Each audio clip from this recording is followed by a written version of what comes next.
Why we who love role-playing and storytelling sometimes don't get that much excited about published D&D campaigns. Because they're just too similar, they're just too predictable. They lack suspense. We pretty much know what's coming, and when we know what's coming, we're just like, meh.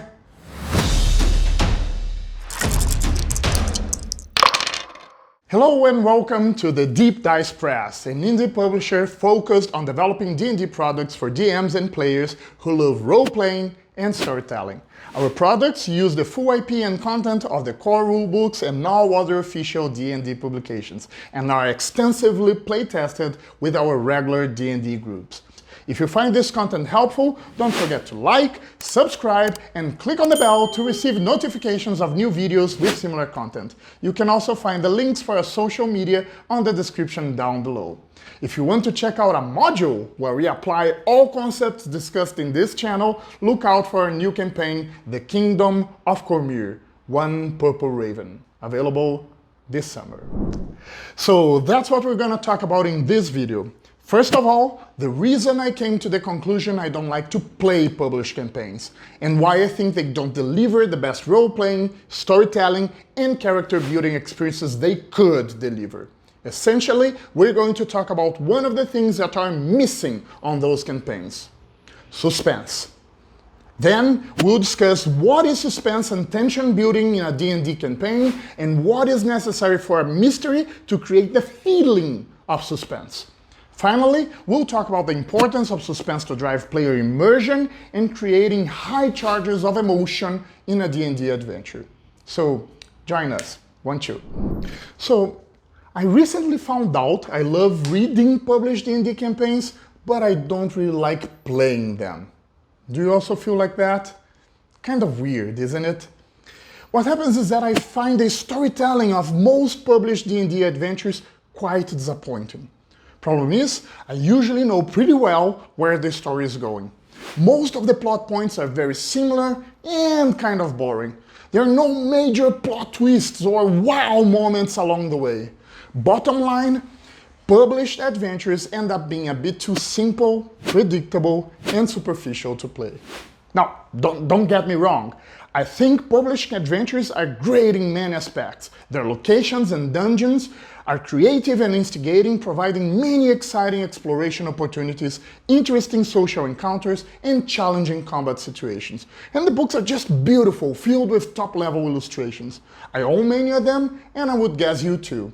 I use bits and parts of them all the time, and they're an awesome source of inspiration. And yet, I don't like to play them. I think I know why, and I'd like to share my thoughts with you. The things I value the most in D&D are role-playing and storytelling. Not only the two of them, the campaigns I play are always filled with exploration and combat, but their core is role-playing, character building, and storytelling. And I feel that published campaigns simply do not deliver those elements at their top level. Why don't I like to play published D&D campaigns? It feels to me that every published campaign is unique, and yet they're all the same.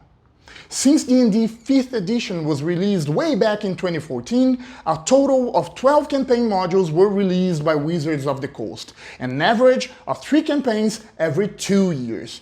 It may seem many, but it's not. Wizards has to pick and choose carefully which kind of campaign has the best chance to please the highest number of its fans. Throughout the years, those campaigns have visited many places, from the tropical jungles of Chult to the frigid Icewind Dale, from the dreamlands of the Feywild to the hellish Avernus, from the dangers of the Underdark to the dreads of Ravenloft, and from the busy streets of Waterdeep to the maze-like Undermountain dungeon. We have fought dragons, giants, devils, demons, elementals, and undead creatures. And yet, I have the feeling that we're always kind of playing more or less the same adventure over and over again. Why? Well, let's break it down. While we do visit many amazing places throughout these campaigns, 9 out of the 12 adventures start at the Forgotten Realms Sword Coast. And most of the time that characters are not delving into dungeons, they're exploring the Sword Coast and the Savage Frontier. In no other D&D edition, the realms have been that much forgotten. I mean, the main continent of the Forgotten Realms is huge, with so many exciting places, and we keep coming back to this very same region over and over again. But in my opinion, this is not yet the main reason why all those adventures feel so similar to each other. The core issue is that all adventures are flavored as high fantasy. They all taste too much like Lord of the Rings, and not a single one of them tastes like Game of Thrones or any other medieval fantasy story. I feel we are always fighting this great supernatural evil, trying to conquer the entire world or harm an entire region because they're evil. There are very few intrigues, compelling motivations, or charismatic villains we'd like to fight and defeat. The stakes are just always too high and too far away from the player characters, and the plots are way too linear, with no building up of tension or plot twists along the way. But why would Wizards of the Coast keep publishing books like that all the time? Here's why: the economics and demographics behind the books. 2021 was again the best year in history for Dungeons & Dragons. Wizards of the Coast became a billion-dollar company, reaching $1.3 billion in sales, a growth of over 40% compared to 2021. All that on top of a 33% growth in Dungeons & Dragons sales in the previous year. And that's a product that is 48 years old. I have no knowledge of any other segment that grows at that speed at age 50. Business is going better than great. That also means that the game has never been so popular. Wizards estimates that currently over 50 million people around the globe are D&D fans. 2 out of every 5 players are girls, and almost 50% of the player base is 30 plus years old. Those are exciting numbers for those like me who started in the late 80s or early 90s when we were mostly teenage boys playing the game. And that diversity doesn't even reflect the very different playing preferences. Some players will favor combat and tactics, others exploration and cool settings, and others, like me and my group of players, role-playing and storytelling. How do you make sure that you will be able to sell your products for such a wide scope of an audience when you are marketing only so many campaign modules as 1 or 2 a year? Here's what you do. You do not take risks. You make sure your products will make the majority of players very excited and most of the other players fairly happy with whatever you deliver. You avoid complexity and try your best to deliver a product that is simple enough to be played without demanding hours and hours of preparation. You make sure that the story is at the same time fun and linear enough so that you will not discourage a large chunk of the player base that is most focused in other aspects of the game, such as combat and exploration. And that is actually very fortunate for the fair majority of players. Unfortunately, if you would like denser, more complex storytelling, like I would, you will probably find most campaigns a little bit underwhelming. Why we who love role-playing and storytelling sometimes don't get that much excited about published D&D campaigns? Because they're just too similar, they're just too predictable. They lack suspense. Suspense, in the context of Greek tragedies, and in the words of Donald Clive Stewart, who was a professor of dramatic arts at Princeton University, is the expectation of coming evil or misfortune. But suspense doesn't need to be always negative. The dictionary definition of suspense, for instance, is a quality in a work of fiction that arouses excited expectation or uncertainty about what may happen. That is the reason, by the way, we so much hate spoilers. They ruin our feeling of expectation about what may happen in a story, replacing our uncertainty with the due knowledge of what's coming. That is also why we don't get involved with simple, linear, predictable stories. We pretty much know what's coming, and when we know what's coming, we're just like, meh. So, we are going to do things differently in our D&D campaigns.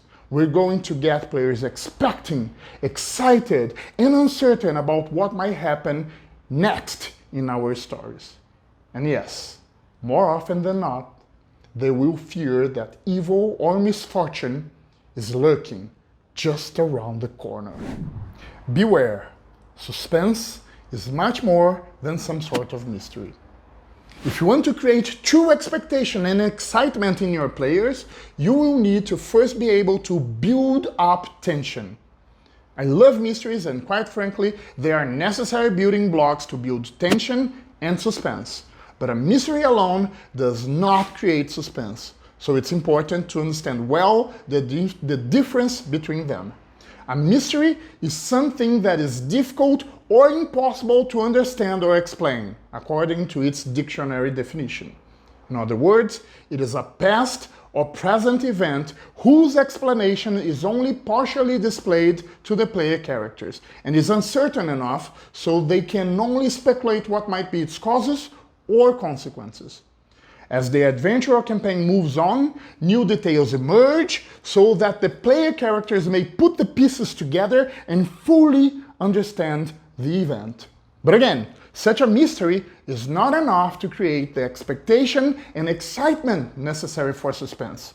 We'd also need, number one, that the player characters are invested in that mystery. In other words, that the mystery matters for the characters' current goals and motivations.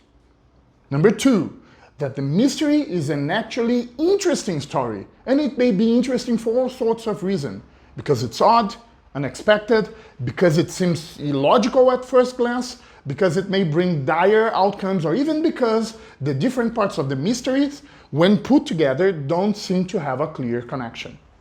If you manage to involve your players on an interesting mystery, and when their characters are invested on solving it, that's when you get suspense. That's when they will get excited about every new discovery, and that's when they will have great expectations about what's coming next. Why building up suspense may take your campaign to another level. Suspense, or the building up of tension, is one of the core elements of great storytelling, as it drives audience immersion and deploys high charges of emotion into the story. A story whose audience does not have great expectation about what's coming around the corner is a story that fell short in its objectives. That's far from a revolutionary statement, and yet published D&D campaigns many times fall short from building up suspense. In addition, as published campaigns are the blueprint for other campaigns, it is no surprise indie campaigns often also fail on delivering suspense, and you might be facing the same trouble in your homebrew campaign. On the other hand, if your group favors storytelling and role-playing, the successful deployment of suspense may take your D&D campaigns to a completely different level. If you got great characters and NPCs in place and great plot points, the addition of suspense may be the small push your campaign needs to drive players' immersion and fill your players with excitement and expectation about which way your campaign story might go. So, it is really worthwhile for us to give some thought on how to create suspense in our campaigns. We talked about a lot of things, so let's try to wrap it up. We believe there's a fundamental missing part in D&D for players who love role-playing and storytelling. Instructions and orientations on how to create an exciting D&D campaign. Rulebooks have much to cover and didn't manage to bring this discussion so far. Published adventures aim at a large audience and may feel underwhelming for players who look for more sophistication in their adventures. We discussed about a key element to create great stories, the ability to arouse excited expectation or uncertainty about what will happen next in the story. This uncertainty in D&D adventures is often the expectation of a coming evil or misfortune. Suspense is a major driver to players' engagement in a D&D campaign and can only be obtained if we're able to create a story that is not too simple, not too linear, and therefore not too predictable.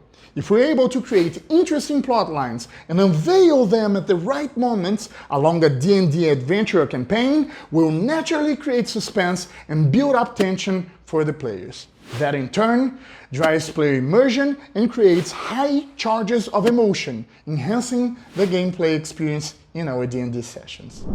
If you like this video, you may want to check other videos in our series on how to create outstanding D&D stories. All videos from this series, along with others, are available in our YouTube channel. Make sure you also follow us in our social networks. You may find all links in the description below. In the next video of this series, How to Write an Exciting D&D Campaign Story, we'll share our approach to write adventures full of suspense. If you think it might be interesting for you, don't forget to subscribe to our channel and click the bell to receive notifications for new content. In this series, we discuss what we believe to be the core elements of an outstanding D&D campaign for players who enjoy role-playing and storytelling, great characters and great stories. In the Great Characters videos, we talk about the importance of backstories, allies, bringing the party together, and how to connect all of that to an outstanding D&D campaign. In the Great Stories videos, we discuss topics such as building up tension and suspense, plot lines, plot twists, villains and patrons, as well as advanced storytelling techniques. And yet, the best way to create great adventures is getting inspiration from great ideas. So be sure to share your great ideas and experiences in the comments down below. What was the most exciting plotline you've ever experienced on your D&D campaign? What made your group bite their nails or stay on the tip of their toes? I'm sure your experience will inspire us and many others. Thank you for sharing this moment with us. We are the Deep Dice Press.